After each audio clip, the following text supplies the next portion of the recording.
Isang mapagpalang araw po sa ating lahat. Ang topic natin ngayon is Pelagius. So, Pelagius was a 5th century British monk who taught that human beings are born morally neutral and capable of obeying God's commands without divine grace.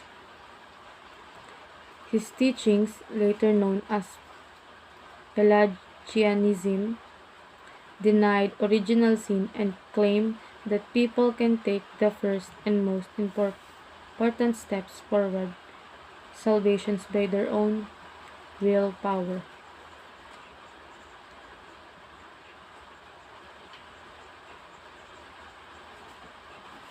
Biblically, this is a serious error that undermines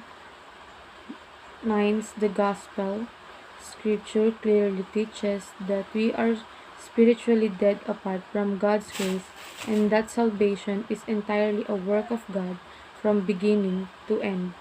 Pelagianism exalts man, while the true gospel exalts Christ. So ayon po sa Ephesians chapter 2 verses 1 to 5, as for you, you were dead in your transgressions and sins, in which you need to live when you followed the way of the world and the ruler of the kingdom of the air, the spirit who is now at work in those who are disobedient. All of us also live among them at one time, gratifying the cravings of our flesh and following its desires and thoughts. Like the rest, we were by nature deserving of wrath, but because of His great love for us, God, who is rich in mercy, made us alive with Christ even we were dead in transgressions. It is by grace you have been saved.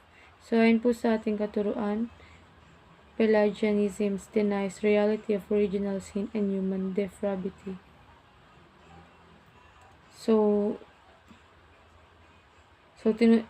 tinuturo ng Pelagianism na hindi tayo pinanganak na makasalanan at hindi raw tayo likas ng masama. Pero ayon sa Bible, mali ito. Lahat tayo ay naapektuhan ng kasalanan mula kay Adan. Next is the Bible teaches that we are not morally neutral but already dead, deserving of wrath. So, sabi ng Bible, hindi tayo morally neutral o nasa gitna lang. Patay na tayo sa kasalanan at deserving ng galit ng Diyos. So, hindi natin kayang iligtas ang sarili natin dahil wala tayong spiritual life sa umpisa.